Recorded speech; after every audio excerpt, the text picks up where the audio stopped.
अहंकार की मुट्ठी बांधी है या समर्पण की अंजलि बनाई है तुमने? इस ज्ञान को ग्रहण कर पाओगे?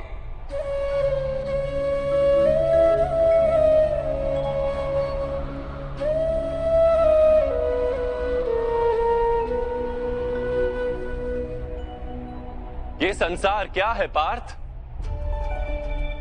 मानव, दानव, पशु, पक्षी, जंतु, कीटक, मत्स्य, वृक्ष, ये सब कैसे बनते हैं? किन पदार्थों से इनका जन्म होता है? कैसे चलते हैं, कैसे जीते हैं? मृत्यु कैसे होती है इनकी? और मृत्यु के पश्चात क्या होता है?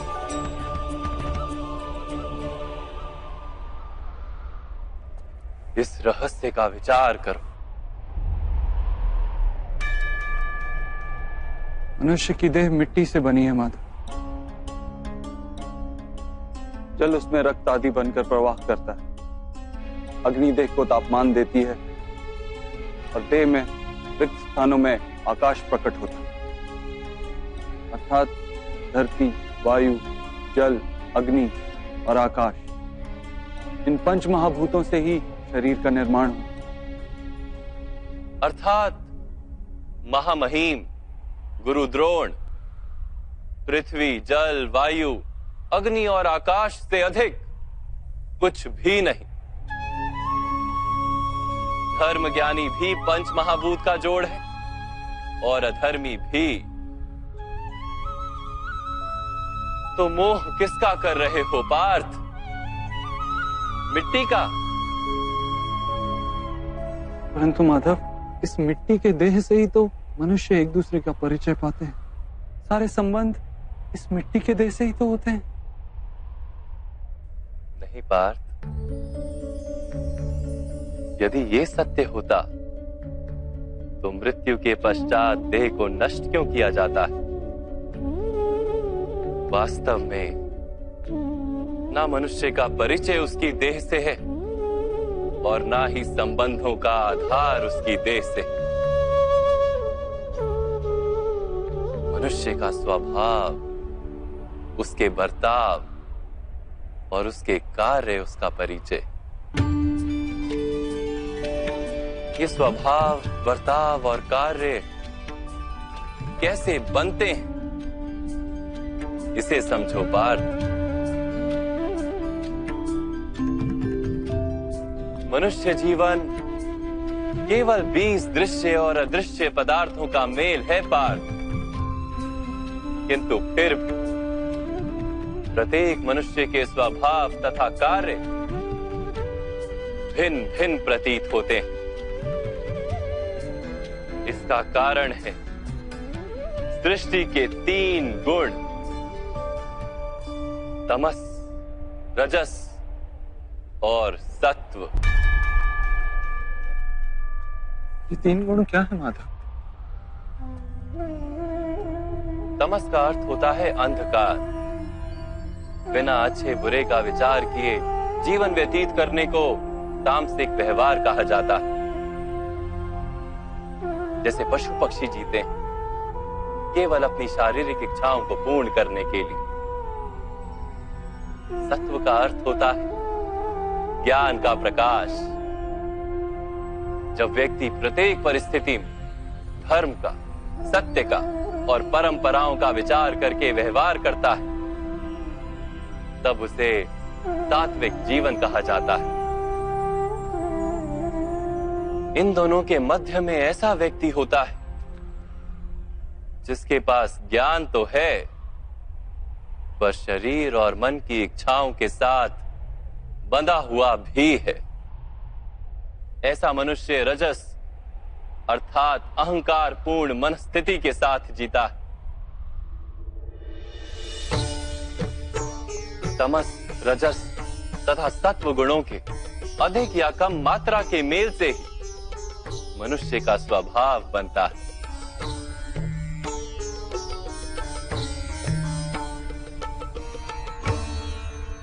सामने देखो पार्थ, इन सब में तुम्हें कौन से गुण दिखाई देते हैं?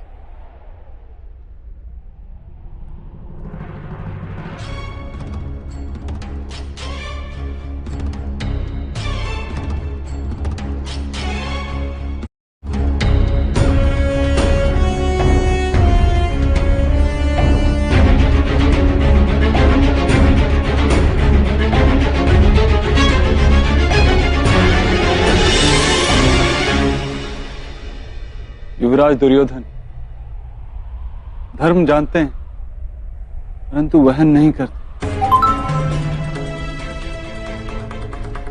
उनके जीवन का केंद्र अहंकार है, अर्थात उनमें तमस कम है, रजस अधिक है और सत्वगुण पूर्णता नहीं।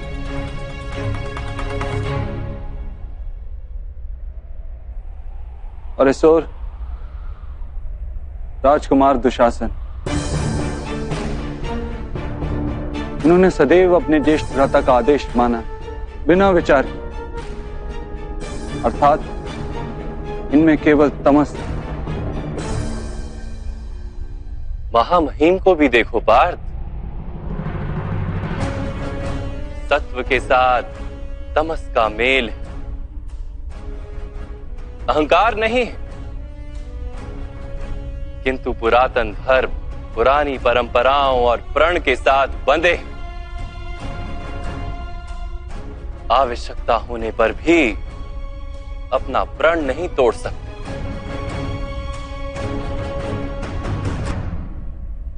गुरु द्रोण को देखो, ज्ञान और अहंकार दोनों ही हैं। ज्ञान तो मनुष्य को मुक्ति दिलाता है, किंतु इनका अहंकार इन्हें मुक्त नहीं होने देता।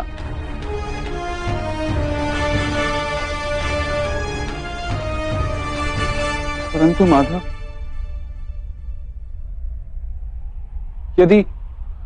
यदि मनुष्य का स्वभाव इन तीन गुणों का मेल है, तो फिर मनुष्य का व्यवहार पहले से ही निश्चित है। सिंह हिरण को खाएगा ही और हिरण सिंह से भयभीत ही होगा। तो फिर धर्म की प्रशंसा क्यों? अपराध का दंड क्यों? उसका क्या तात्पर्य है?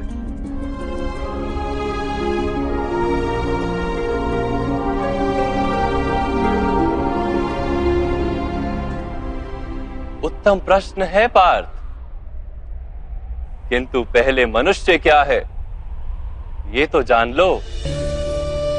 मनुष्य केवल 5 महाभूत नहीं, 5 पदार्थ नहीं, 5 ज्ञानेंद्रियां, 5 कर्मेंद्रियां तथा 3 गुण, ऐसी 23 वस्तुओं का मेल भी नहीं।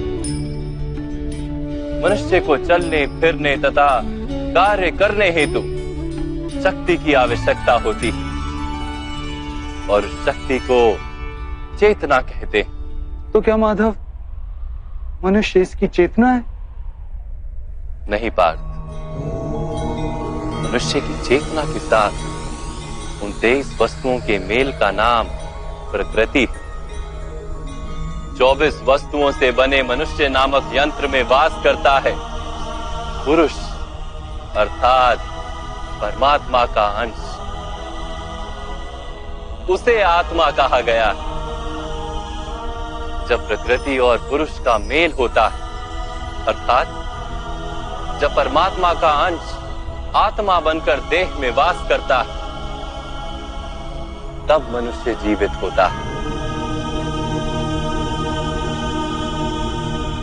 यह आत्मा क्या है माधव, और इसे जानने का क्या उपाय?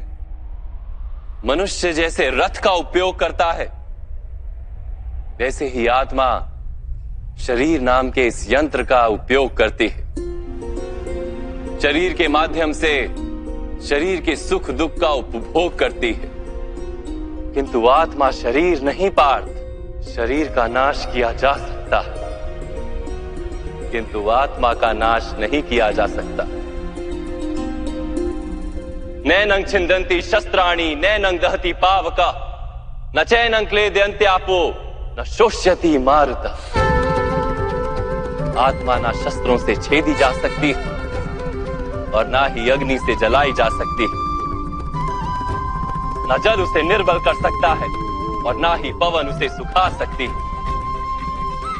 आत्मा शरीर में रहते हुए भी अमर। न हन्यते हन्यमाने शरीरे। पार्थ, शरीर की हत्या की जा सकती है किंतु आत्मा की हत्या नहीं की जा सकती। आत्मा तो सर्वव्यापी है, अचल है, स्थिर है, सनातन है। पुराना वस्त्र त्याग कर जैसे मनुष्य नया वस्त्र धारण करता है, वैसे ही आत्मा पुराना शरीर छोड़कर बार बार नया शरीर धारण करती है। परंतु माधव, मैं तो जगत का अनुभव अपने शरीर के माध्यम से ही करता हूं। स्वयं को देह न जानकर मैं आत्मा कैसे जान सकता हूं? स्वयं को आत्मा के रूप में जानना असंभव भी नहीं पार्थ। अंध भी जीते हैं, गूंगे भी जीते हैं, जिनके पास हाथ पैर नहीं होते वो भी जीते हैं। स्पष्ट कि शरीर मनुष्य नहीं, जिसकी चेतना चली जाती है, जिसे मूर्छा आ जाती है, वो भी जीवित रहता है। इसलिए स्पष्ट है कि मनुष्य का चेतन तत्व वो भी शरीर नहीं। इसी प्रकार जो व्यक्ति अपने भीतर खोज करता है, मैं इंद्रियां नहीं, शरीर नहीं, भावनाएं नहीं, विचार नहीं, ज्ञान भी मैं नहीं, जो ये समझता जाता है वो अंत में स्वयं को आत्मा के रूप में जान ही लेता है।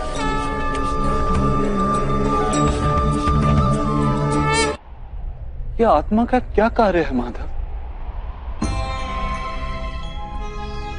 जब पर ब्रह्म के भाग हुए, पुरुष तथा प्रकृति बने, तब पुरुष अर्थात परमात्मा के अंश ने आत्मा बनकर प्रकृति की प्रत्येक वस्तु में वास किया। उस आत्मा को मोह तथा अंधकार ने घेर लिया पार। उस मोह निद्रा से जागृत होकर स्वयं को परमात्मा का अंश जानना ही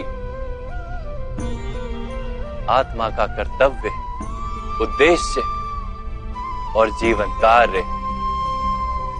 परंतु माधव, यदि हर आत्मा परमात्मा का अंश है, तो क्या उन्नति और अवगति स्वयं परमात्मा कर रहे?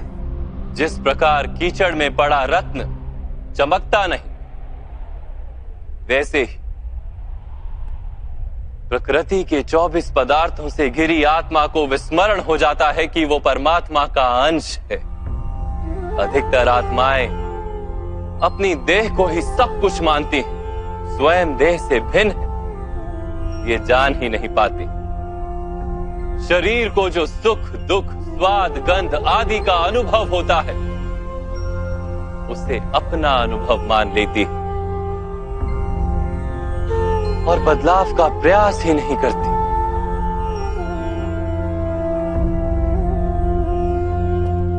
जो आत्माएं बदलाव का प्रयत्न नहीं करती, निरंतर अधर्म करती रहती हैं,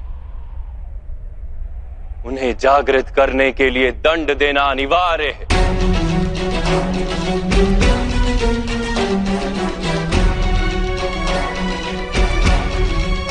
तुम भी ये जान लो पार्थ कि तुम शरीर नहीं, केवल एक आत्मा हो। इस रणभूमि में दिखाई देने वाला प्रत्येक योद्धा वो नहीं जो तुम उन्हें मानते हो। कुछ समय के लिए इन सब ने शरीर में वास किया। इनके शरीर मरेंगे, किंतु ये सब अमर, वो पुनः नया शरीर धारण करेंगे। जब तक स्वयं को शुद्धात्मा के रूप में जान नहीं लेंगे, जब तक अधर्म का त्याग करके धर्म में दृढ़ नहीं होंगे, तब तक ये जन्म लेते और मरते रहेंगे। यही ब्रह्म विद्या का प्रथम पाठ है पार्थ। जो जन्मा है वो अवश्य मरेगा, और जो मरता है वो अवश्य फिर से जन्म लेगा। इस महाज्ञान को सांख्य योग कहते हैं।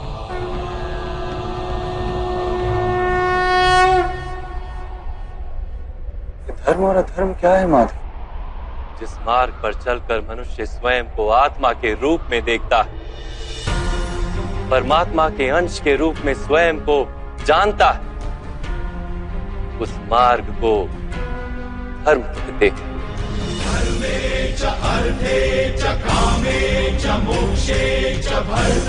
जब मनुष्य स्वयं को परमात्मा के अंश के रूप में जान लेता है, तब उसे ये अनुभूति होती है कि ये सृष्टि ही परमात्मा है और ये परमात्मा ही सृष्टि है। सृष्टि और परमात्मा में कोई भेद नहीं।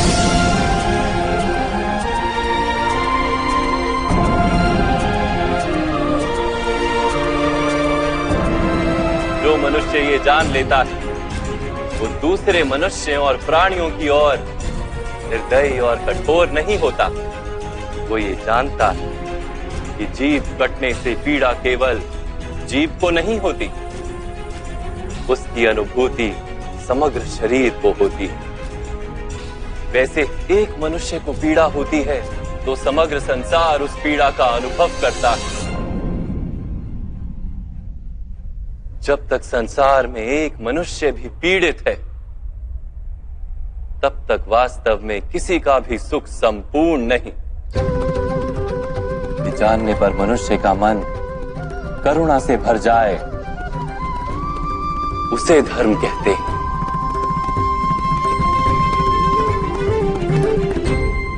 जब किसी पर तमस गुण छाया होता है, तो वो दूसरों के प्रति कठोर, निर्दयी और स्वार्थी हो जाता है। अपने माने हुए सुख के लिए दूसरों को दुख देता है। परमात्मा की ओर गति नहीं हो पाती उसकी। अर्थात अधर्म परमात्मा से दूर ले जाने वाले मार्ग का नाम। अर्थात अधर्म तो अज्ञान का दूसरा नाम।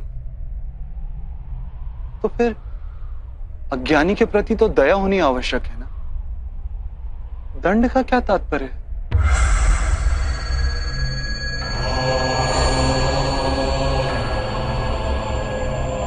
अज्ञानी जब ज्ञान का मूल्य जानने को सजना, ज्ञान पर दृष्टि डालने को भी सजना, तब दंड ही दया है।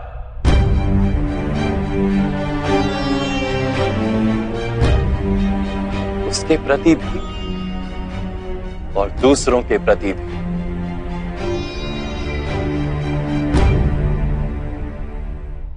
सृष्टि की गति सदा ही परमात्मा की ओर हो, यह अनिवार्य। किंतु कभी कभी ऐसी स्थिति उत्पन्न हो जाती है कि अज्ञान, मोह और अधर्म बढ़ जाता है। संसार से धर्म लुप्त हो जाने का भय उत्पन्न हो जाता है। संसार से जब धर्म लुप्त हो जाता है, करुणा भी नष्ट हो जाती है और सत्य भी नष्ट हो जाता है। आने वाली पीढ़ियों को धर्म प्राप्त हो सके, इसके लिए आज अधर्मियों का नाश करके धर्म की पुनः स्थापना करना अनिवार्य है। कथा संग्राम की, विश्व के कल्याण की। आज भी ऐसी ही स्थिति है पार्थ, और धर्म स्थापना का कर्तव्य तुम्हारा है। इसलिए निर्बलता का त्याग करो और इस युद्ध के लिए सज हो जाओ। और इस युद्ध के लिए सज हो जाओ। युद्ध के लिए सज हो जाओ।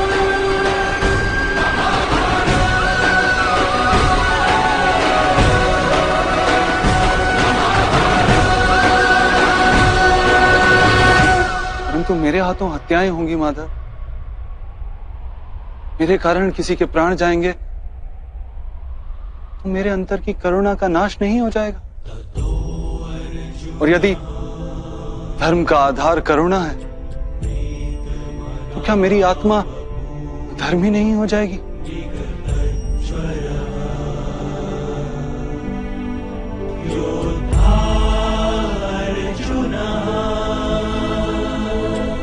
कर्म का बंधन अवश्य निर्मित होता है, किंतु कार्य का बंधन निर्मित नहीं होता पार्थ।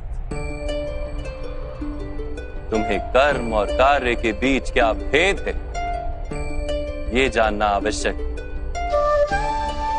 सभी कर्म कार्य हैं, किंतु सभी कार्य कर्म नहीं। कर्म उस कार्य को कहते हैं जिसके साथ फल की आशा जुड़ी। मनुष्य जब भी सुख की, संपत्ति, प्रशंसा की आशा रखकर कोई कार्य करता है, तो वो उस कार्य के फल से बंध जाता है। जब किसी कर्म को फल की आशा से किया जाए तो उसे सकाम कर्म योग कहते हैं, और जब किसी कर्म को बिना किसी फल की आशा से किया जाए तो उसे निष्काम कर्म योग कहते हैं। इसी कारण से उसे बार बार जन्म लेना पड़ता है। वास्तव में मनुष्य को कोई कर्म नहीं बांधता, उस कर्म से जुड़ी आशाएं उसे बांधती।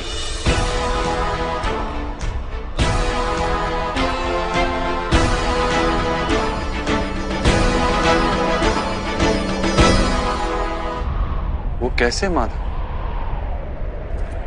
यदि इस युद्ध में तुम्हें विजय होने की आशा है, तो पराजित होने पर तुम्हें भीषण दुख होगा, और वो दुख तुमसे कोई अन्य कार्य करवाएगा जिसके लिए तुम्हें दूसरा जन्म लेना पड़ेगा। और यदि तुम विजयी हुए तो तुम्हारा अहंकार बढ़ेगा, और वो अहंकार तुम्हें विश्व विजय के लिए प्रेरित करेगा, तुमसे हत्याएं करवाएगा, और उसका पाप तुम्हें बांधेगा। विचार करो, यदि तुम्हें इस युद्ध में ना विजय का मोह और ना पराजय का भय, तो इस युद्ध के अंत में तुम्हें सुख प्राप्त होगा या दुख प्राप्त होगा? ना सुख माधव, ना ही दुख। अर्थात तुम्हारा सुख, दुख, हताशा, निराशा, अहंकार युद्ध के कारण नहीं है। युद्ध के साथ तुमने जो आशाएं बांधी हुई हैं, उसके कारण है। क्या ये सत्य नहीं है पार्थ?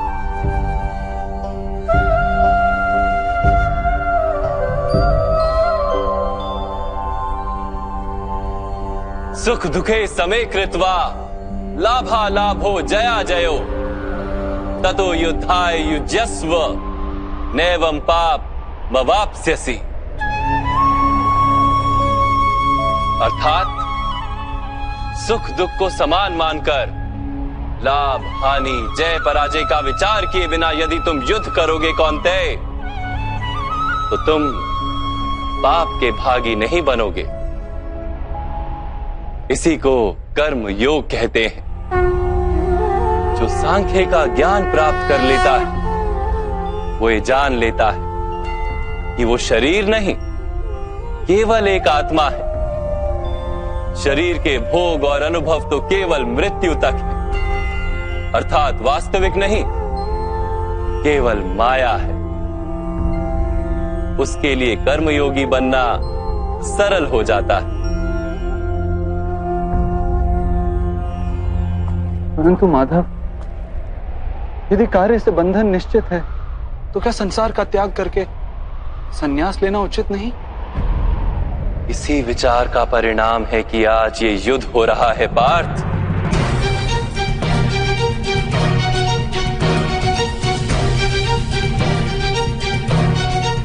विचार करो, जब सत्व गुण से भरे धर्म को जानने वाले लोग कर्मों का त्याग करते हैं, तब अधर्म से भरे लोग ही संसार को चलाते हैं।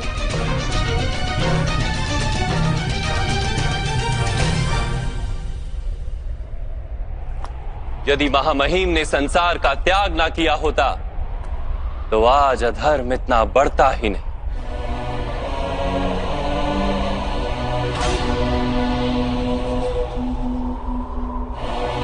और तुम्हारे पिता ने यदि संन्यास ना लिया होता तो आज भ्राता युधिष्ठिर सुख से राज कर रहे होते।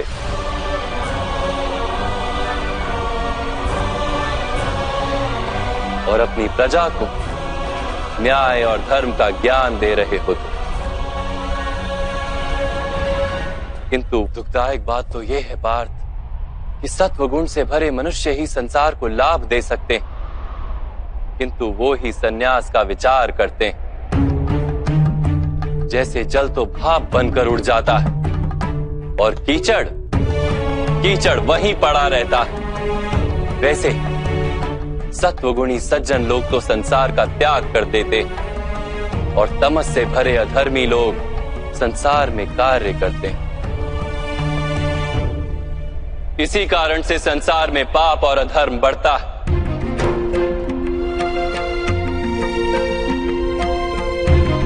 किंतु कर्मयोग इस विचित्र स्थिति से सारे संसार का रक्षण करता है। कर्मयोगी फल की आशा का त्याग करता है, किंतु कर्मों का त्याग नहीं करता।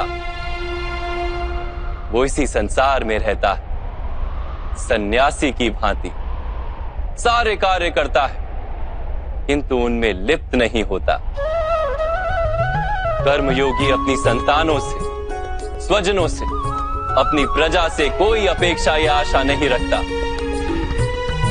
स्वयं उसे संन्यास का लाभ होता है, किंतु समाज को संसारी की भांति लाभ देता है। मनुष्य अपनी संतानों के सुख के लिए श्रम करता है माधव। अपनी संतान से सुख की अपेक्षा कैसे न रखे? मनुष्य अपनी संतानों के लिए जो भी करता है वो व्यापार है या प्रेम पार्थ? प्रेम माधव। तो फिर अपने कार्यों के प्रति फल की इच्छा क्यों पार्थ?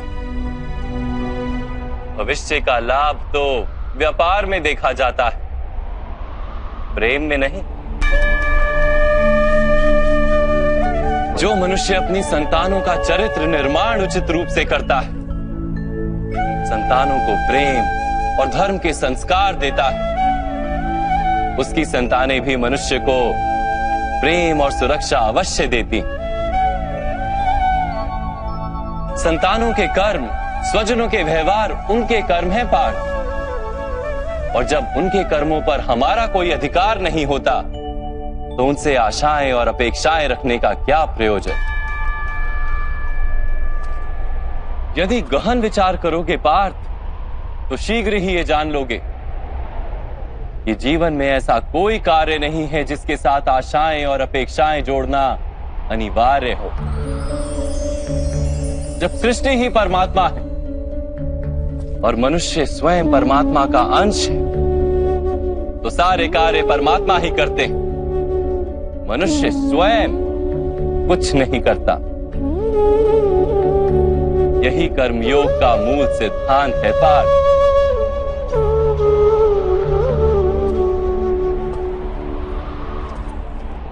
तुम्हें भी कर्मयोगी बनकर ये युद्ध करना आवश्यक है पार्थ।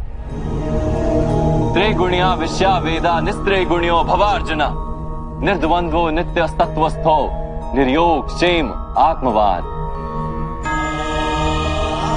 तीन गुणों का त्याग करके निर्गुण बन जाओ पार्थ। इस द्वंद्व से मुक्त हो जाओ। सदा सत्व अर्थात परमात्मा में बुद्धि लगाकर कर्तव्य का वहन करते रहो। कुछ प्राप्त करने की इच्छा और कुछ प्राप्त किए हुए का रक्षण करने का विचार त्याग दो पार्थ और अपनी आत्मा को स्वतंत्र कर।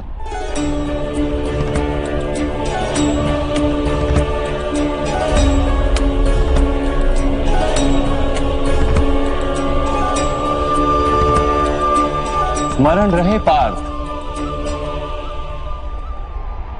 कर्मण्यवाधिकारस्ते मा फलेषु कदाचन मा कर्म फल हेतुर्भु मा ते संगोस्त्व कर्मणि। तुम्हारा अधिकार तो केवल कर्म करने का है, फल तो ईश्वर के हाथ में। इसलिए ना कर्म से भागना उचित है और ना ही कर्म के फल की आशा रखना उचित है।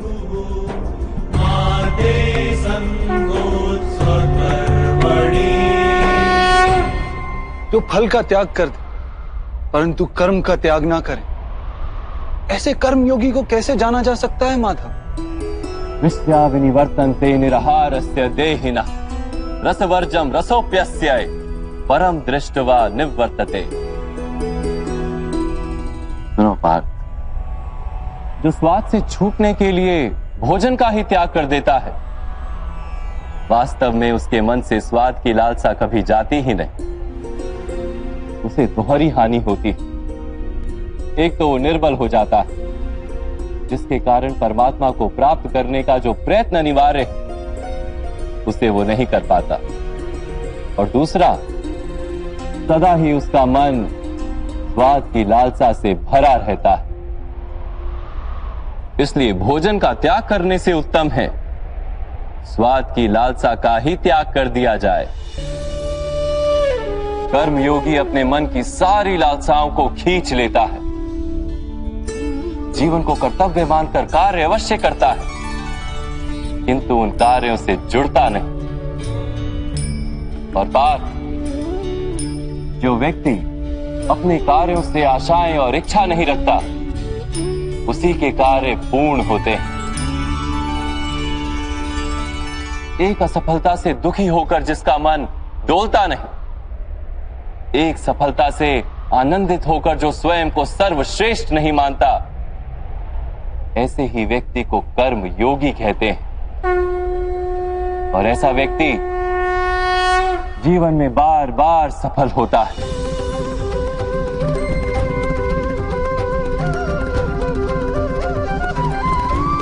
ध्यायतो विषयान पुंसः संगस्तेषु पजायते संगात संजायते कामा कामात् क्रोधो भिजायते क्रोधात् भवति सम्मोहः सम्मोहात् विभ्रमः स्मृति भ्रंशात् बुद्धिनाशो बुद्धिनाशात् प्रणश्यति। फल की आशा से कामना प्रकट होती है, और कामना का तो स्वभाव है असंतुष्ट रहना। असंतोष से क्रोध उत्पन्न होता है, और क्रोध से मोह जन्मता है। मोह के कारण व्यक्ति आचार और व्यवहार का ज्ञान ही भूल जाता है। ज्ञान के जाने से बुद्धि चली जाती है, अनुचित प्रकार के कार्य होने लगते हैं, और समाज ऐसे व्यक्ति का शत्रु बन जाता है। और अंत में ऐसे मनुष्य का पूर्णतः पतन हो जाता है।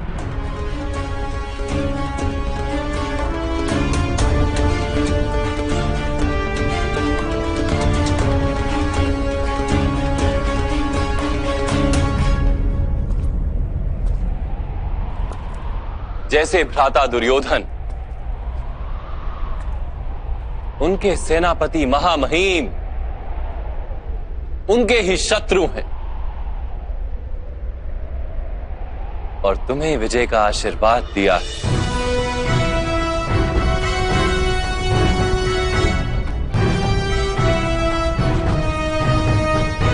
पार्थ, कर्मयोग ब्रह्म विद्या का दूसरा चरण है। परमात्मा में अपनी बुद्धि स्थिर करो, स्वयं को आत्मा जानो, मिथ्या बंधनों से मुक्त हो जाओ, और फल की आशा का त्याग करके केवल कर्म करते रहो।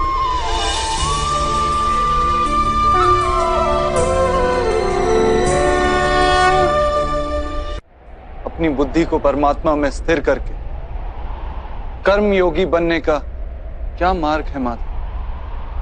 पार्थ, सांख्य योग के कारण मनुष्य निरंतर स्मरण करता रहता है। परमात्मा का स्मरण करने से मनुष्य के हृदय में समर्पण का भाव उत्पन्न होता है, और उस भाव को भक्ति कहते। भक्ति से मनुष्य को सत्य असत्य का ज्ञान प्राप्त होता है। उस ज्ञान से उसे परमात्मा के दर्शन होते हैं, और जिसे परमात्मा के दर्शन हो जाते हैं वही वास्तव में कर्मयोगी बन जाता है और जन्मों के फेरों से छूटकर मोक्ष को प्राप्त कर लेता है। सभी आत्माओं का अंतिम लक्ष्य वही है और धर्म का अंतिम चरण भी वही है। किंतु मैं परमात्मा के दर्शन के बिना समर्पण किस प्रकार कर सकता हूं माधव? परमात्मा के दर्शन करने हेतु अपनी आंखों पर बंधे लालसा, अहंकार, क्रोध और पूर्वाग्रह की पट्टियों को उतारना होता है। अंधेरे कक्ष में बैठा मनुष्य यदि कहे कि उसे सूर्य के दर्शन करने, तो उससे क्या कहोगे? यही कहोगे ना कि कक्ष से बाहर आ जाए और आकाश के नीचे खड़ा हो जाए। सूर्य तो सदैव उपस्थित है। वैसे ही पार्थ, ये सृष्टि ही परमात्मा है, परमात्मा ही सब कुछ है। परमात्मा के सिवा कुछ भी नहीं। जो अपनी आत्मा के दर्शन कर लेता है वो परमात्मा के दर्शन कर लेता है। जैसे नमक के एक कण का स्वाद समग्र सागर के स्वाद से भिन्न नहीं होता, वैसे अपनी आत्मा के दर्शन परमात्मा के दर्शन से भिन्न नहीं होते।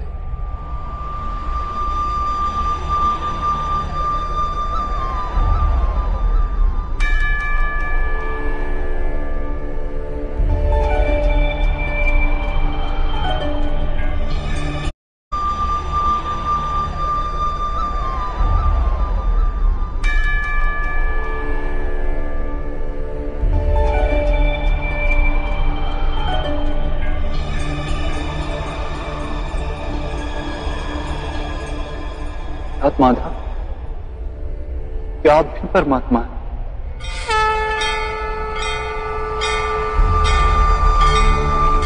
हाँ पार्थ, मैं परमात्मा।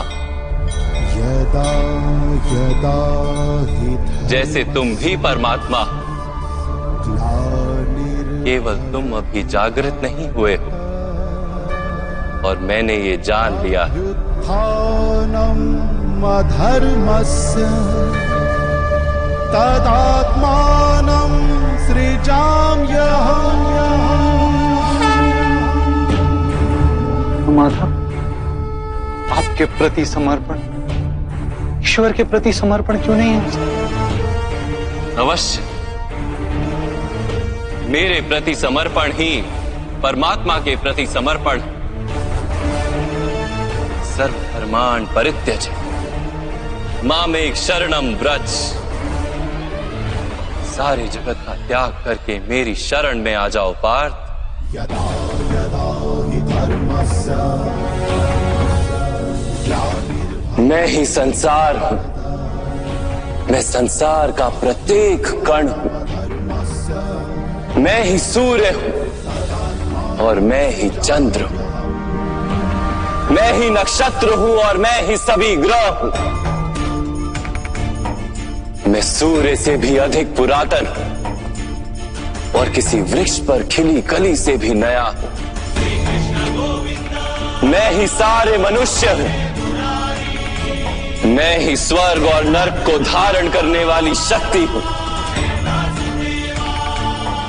मैं ही दुर्योधन हूं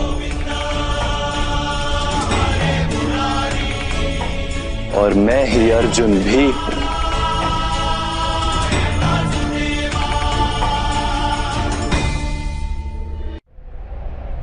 वो कैसे संभव है माधव? आपका जन्म तो बहुतों ने अपने जीवन काल में देखा है। आपकी माता अभी भी जीवित है, जिनके गर्भ से आपने जन्म लिया। आप पुरातन और अविनाशी कैसे हो सकते हैं? तुम शरीर देख रहे और मैं आत्मा की बात कर रहा हूं। मेरे अनेक जन्म हुए हैं पार्थ। मैंने अनेकों अवतार धारण किए हैं। कई शरीर बने हैं मेरे और इसी मिट्टी में मिले।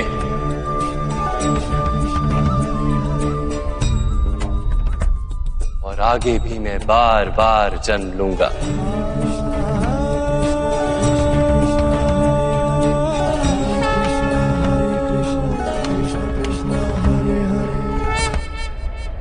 यदा यदा हि धर्मस्य ग्लानिर्भवति भारत अभ्युत्थानम् अधर्मस्य तदात्मानं सृजाम्यहम्।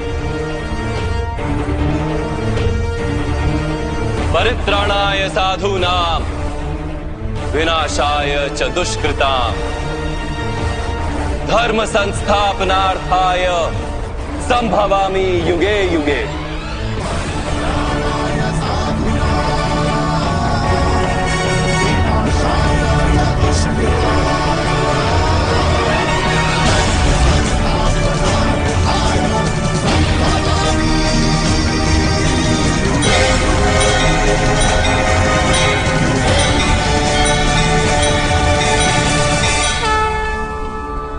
जब जब धर्म को हानि होती है, जब जब अधर्म में वृद्धि होती है, तब तब सत्पुरुषों के उद्धार के लिए, अधर्मियों के विनाश के लिए और धर्म की पुनः स्थापना के लिए मैं ही जन्म लेता हूं। ये प्रत्येक युग में होता आया है और आगे भी ऐसा ही होगा। मैं ही अविनाशी परमात्मा हूं। मैं ही मत्स्य भी था और मैं ही वामन अवतार भी। मैं ही परशुराम हूं और मैं ही रामचंद्र भी था। मैं ही ब्रह्मा विष्णु और महेश हूं और मैं ही सरस्वती काली और लक्ष्मी भी।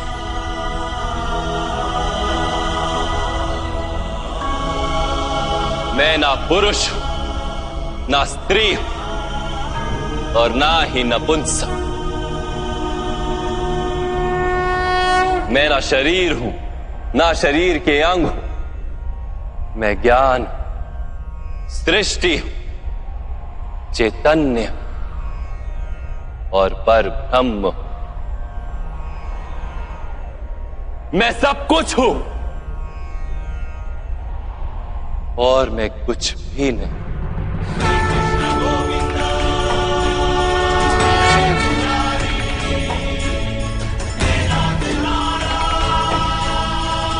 ऐसा प्रत्येक युग में हुआ है और आगे भी ऐसा ही होता रहेगा।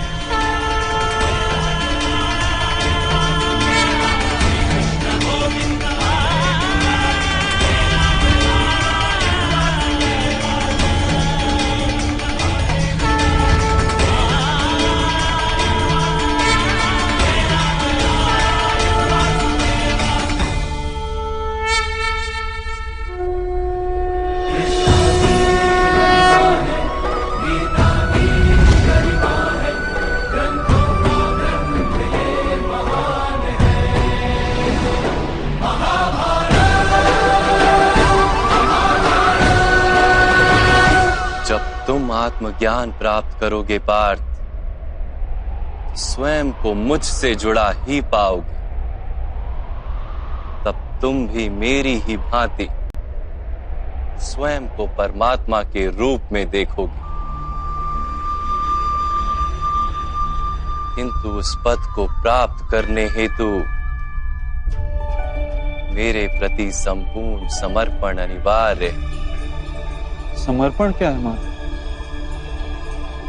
समर्पण मन की ऐसी स्थिति का नाम है जब मनुष्य अपने सारे संकल्पों का त्याग कर देता है, स्वयं से किसी प्रकार के निर्णय अथवा प्रण भी नहीं लेता। जिस प्रकार के कार्य उसे दिए जाते हैं उसी प्रकार के कार्य करता है। वास्तव में समर्पण का अर्थ होता है अपने आप, अपने मन को, बुद्धि को, ज्ञान को, इच्छा को, आशा को, अपनी भावनाओं को, अपना सब कुछ किसी को अर्पण कर देना। और ऐसे समर्पण को भक्ति कहते हैं।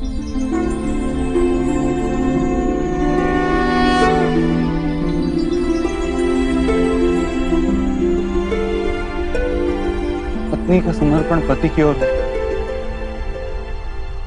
एक योद्धा का समर्पण सेनापति की ओर होता है। एक शिष्य के हृदय में गुरु भक्ति होती है। क्या ये सारी भक्तियां एक समान? क्या सबको ईश्वर की प्राप्ति होती है? नहीं पार्थ, मनुष्य जिसके प्रति समर्पित होता है उसी के रूप में ढलने लगता है। उसके मन में कोई संदेह, कोई प्रश्न जन्म नहीं लेता। किसी दुष्ट के प्रति समर्पण उस मनुष्य के कार्यों को दूषित कर देता है। अंगराज कर्ण ने धर्म को जानते हुए भी द्यूत सभा में पांचाली को अपशब्द कहे थे। जो 5-5 पुरुषों के साथ संबंध रखती है, वैश्या होती है ऐसी स्त्रियां, वैश्या होती है ऐसी स्त्रियां। उसका कारण था अंगराज का भ्राता दुर्योधन के प्रति समर्पण। इस युद्ध में उन्हें जो दंड मिलेगा वो किसी जन्म या जाति के लिए नहीं,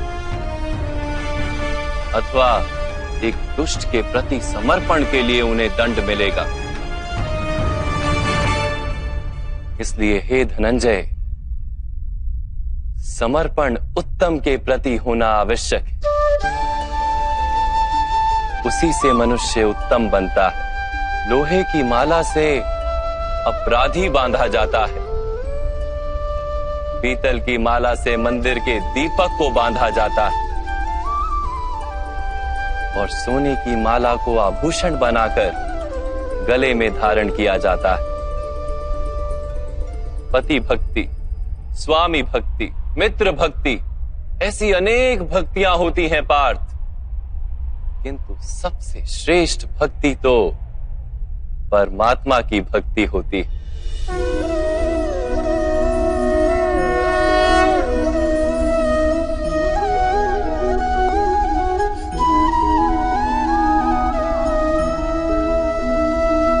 किंतु परमात्मा की भक्ति का सांख्य अथवा कर्म योग से क्या संबंध है? सांख्य योग के कारण मनुष्य स्वयं को आत्मा के रूप में जानता है।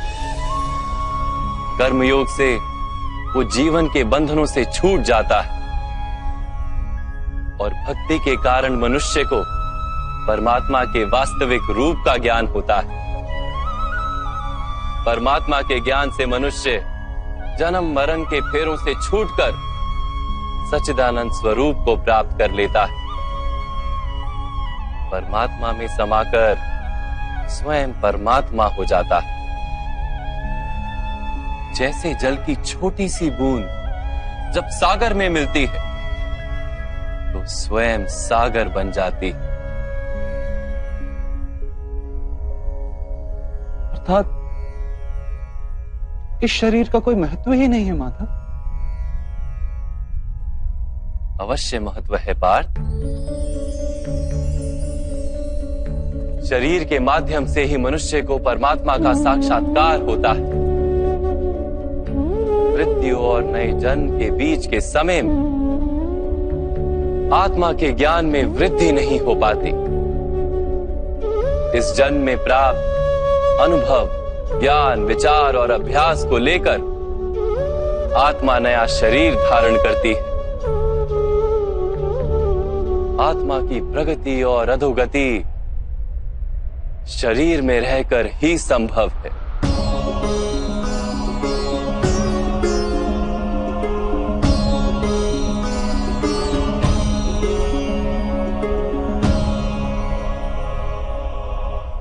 परंतु माधव, यहां उपस्थित व्यक्तियों का वध करके क्या हम उनके उद्धार की संभावना को नष्ट नहीं कर देंगे?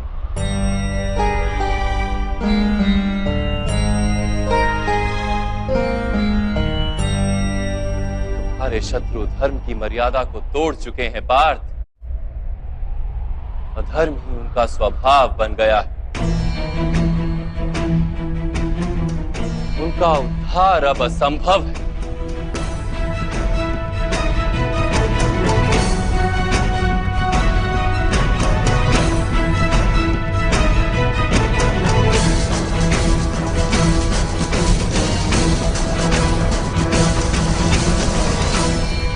अपराधी को एक सीमा तक ही उद्धार का अवसर दिया जा सकता है।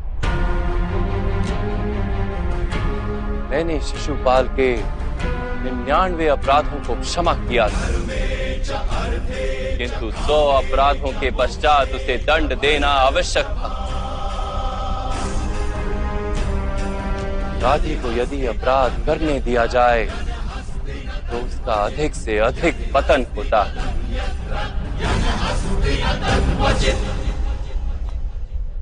उसे अधर्म से रोकने में ही करुणा है धनंजय।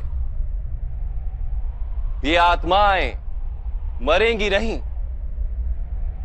अधर्म से दूषित शरीर का त्याग करके नया शरीर धारण करेंगी और उस शरीर में उनकी प्रगति की संभावना अधिक होगी। इस विचार से यदि तुम युद्ध करोगे तो वो उचित है। मनुष्य का शरीर उसकी संपत्ति भी है और मर्यादा भी। धर्म के मार्ग पर प्रवास करने वाला मनुष्य अपने शरीर को शुद्ध करता है और उसके माध्यम से आत्मा का साक्षात्कार करता है। इसी को क्षेत्र क्षेत्रज्ञ संबंध कहा गया है। मैं इसका तात्पर्य नहीं जान पाया माधव। जब मनुष्य ये जान लेता है कि उसका शरीर एक भूमि का टुकड़ा है, अर्थात क्षेत्र है, और वो उस शरीर में रहने वाला, उस शरीर को समझने वाला अर्थात क्षेत्रज्ञ है, तब वो शरीर के माध्यम से अपनी प्रगति साध पाता है। आत्मा शरीर में रहकर 3 गुणों का समतोलन करती है। तमस को घटाकर सत्व को बढ़ाने का उपाय करती है और ईश्वर की भक्ति करके परमात्मा के साथ एक हो जाती है। भक्ति कैसे की जाती है माधव? क्या समर्पण ही भक्ति नहीं? नहीं पार्थ, समर्पण तो भक्ति का प्रथम चरण है। वास्तव में भक्ति किसी कार्य का नाम नहीं, वो तो केवल मनस्थिति का नाम है। आवश्यक है कि मनुष्य जब तब यज्ञ याग यम नियम योग और स्वाध्याय के माध्यम से अपने अंतर को शुद्ध करे और परमात्मा के प्रति समर्पित रहे।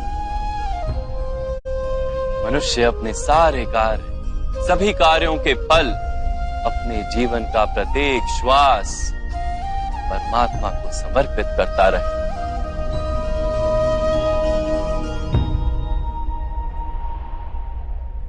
यदि भक्ति केवल मन की स्थिति, तो जब तब आदि का क्या महत्व है माधव?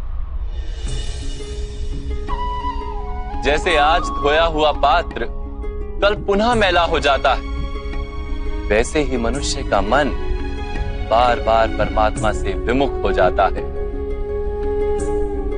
इसीलिए आवश्यक है कि जब तप और स्वाध्याय आदि के माध्यम से स्वयं को निरंतर ये स्मरण दिलाता रहे कि उसका जीवन परमात्मा के प्रति समर्पित है।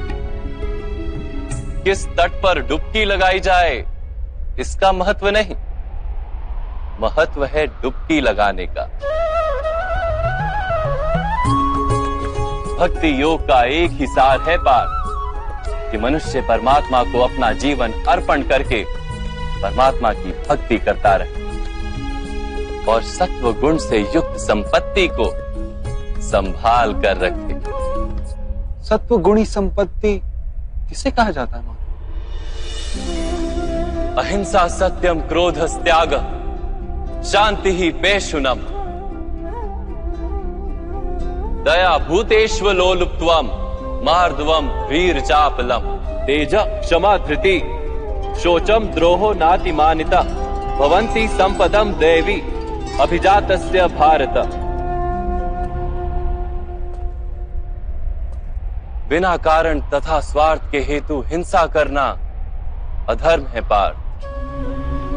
वास्तव में अहिंसा ही परम धर्म है और उसके साथ सत्य, क्रोध ना करना, त्याग, मन की शांति, निंदा ना करना, दया भाव, सुख के प्रति आकर्षित ना होना, बिना कारण कोई कार्य ना करना, तेज, क्षमा, धैर्य, शरीर की शुद्धता, धर्म का द्रोह ना करना तथा अहंकार ना करना, इतने गुणों को सत्व गुणी संपत्ति या दैवी संपत्ति कहा जाता है।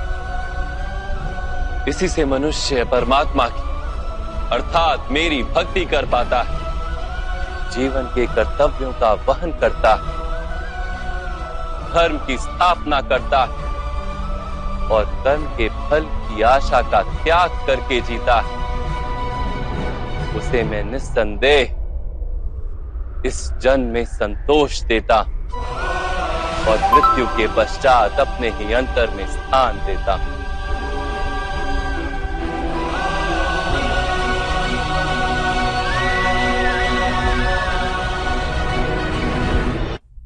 आपका रूप कैसा है माधव?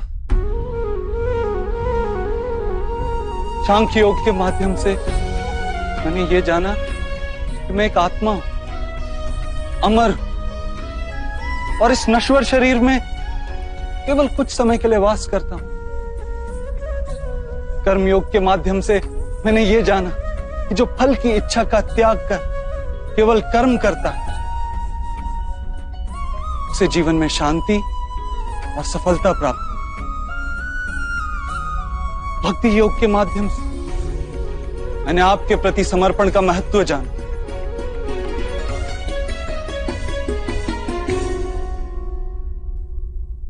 परंतु माधव, आपने कहा था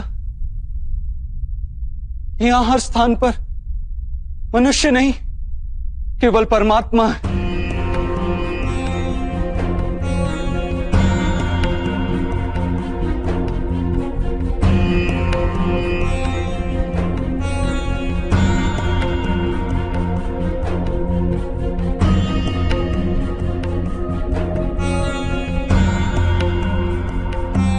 किंतु अब भी मुझे यहां केवल मनुष्य दिखाई दे रहे, केवल मनुष्य माधव।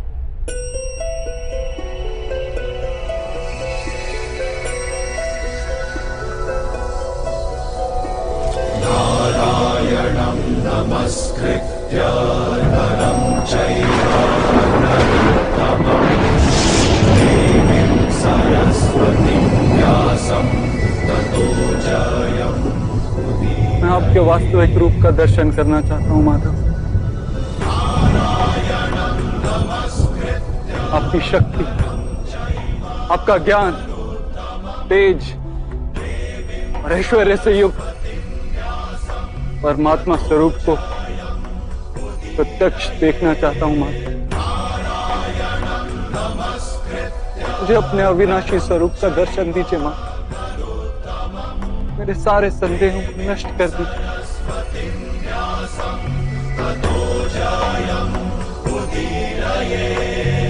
मुझे दर्शन दीजिए मां।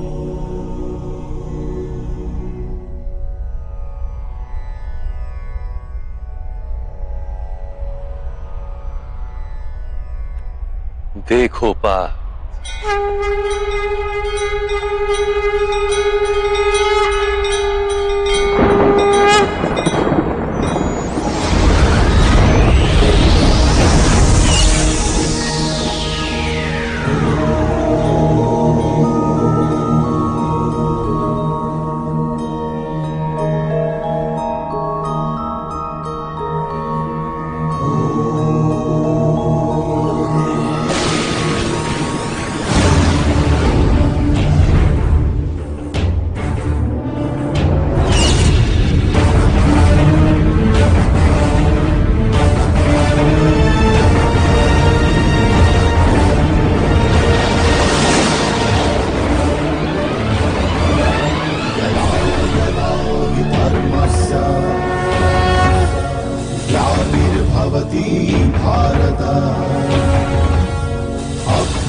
सांख्य योग से कर्म योग, कर्म योग से भक्ति योग और भक्ति योग से ज्ञान योग की प्राप्ति होती है। मेरे विश्व रूप का दर्शन करना ही वास्तविक ज्ञान है अर्जुन।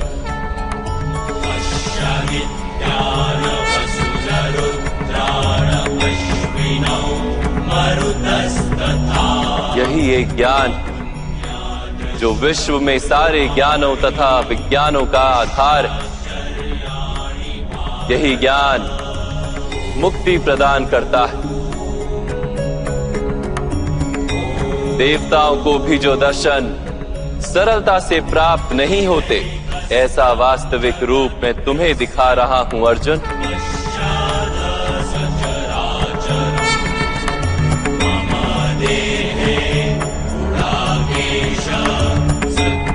मैं ही इस पृथ्वी के कण कण में वास करता हूं और ये पृथ्वी, सूर्य, चंद्र, नक्षत्र और तारा मंडल मेरे भीतर वास करते हैं।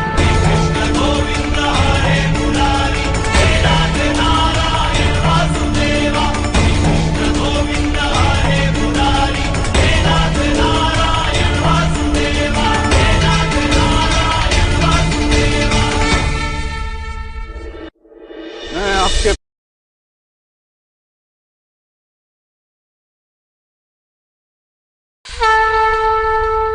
मैं ही सत्य हूं, मैं ही संपूर्ण हूं, मैं ही जीव हूं और मैं ही शिव। अक्षरों में आकार, वेदों में सामदेव, देवों में इंद्र, प्राणियों में चेतना, यक्षों में कुबेर, रुद्रों में शंकर, वसुओं में अग्नि, पर्वतों में सुमेरु और ऋषियों में भृगु, वनियों में ओमकार, यज्ञों में जाप और वृक्षों में पवित्र पीपल, बुद्धि में स्मृति, मेधा, धृति और क्षमा मैं ही, कीर्ति मैं ही, गंधर्वों में चित्ररथ, देवर्षियों में नारद और मुनियों में कपिल,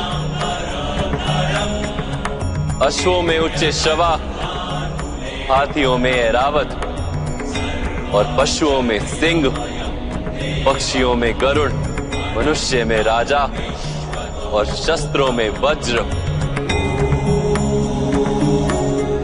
गायों में कामधेनु, सर्पों में वासुकी, शेषनाग, यमराज, वरुण देव और वायु भी मैं ही,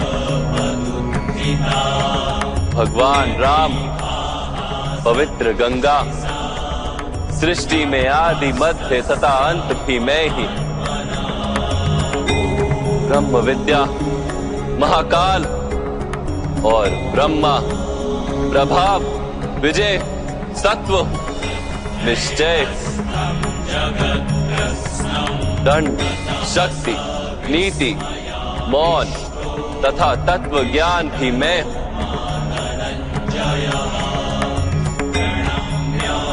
वासुदेव, अर्जुन, वेद व्यास, ऐसा कुछ भी नहीं जो मैं नहीं, ऐसा कोई स्थल नहीं जहां मैं नहीं, मैं ही समय हूं और मैं ही जीवन और मृत्यु हूं अर्जुन। यहां उपस्थित सभी मनुष्यों की मृत्यु बनकर खड़ा हूं।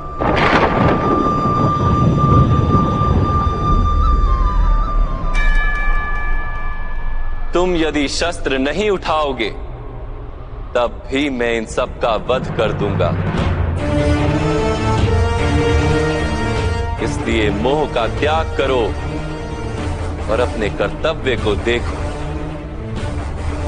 धर्म का भार उठाओ, गांडीव उठाकर शरसंधान करो।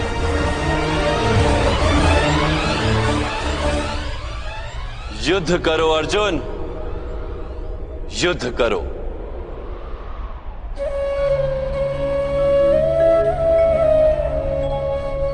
हे माधव, हे मधुसूदन, आज मेरे सारे संदेहों का नाश हो गया। कृपया अपने मनुष्य रूप में आ जाइए। मैं आपके प्रत्येक आदेश का पालन करूंगा। करिष्य वचनम तवा।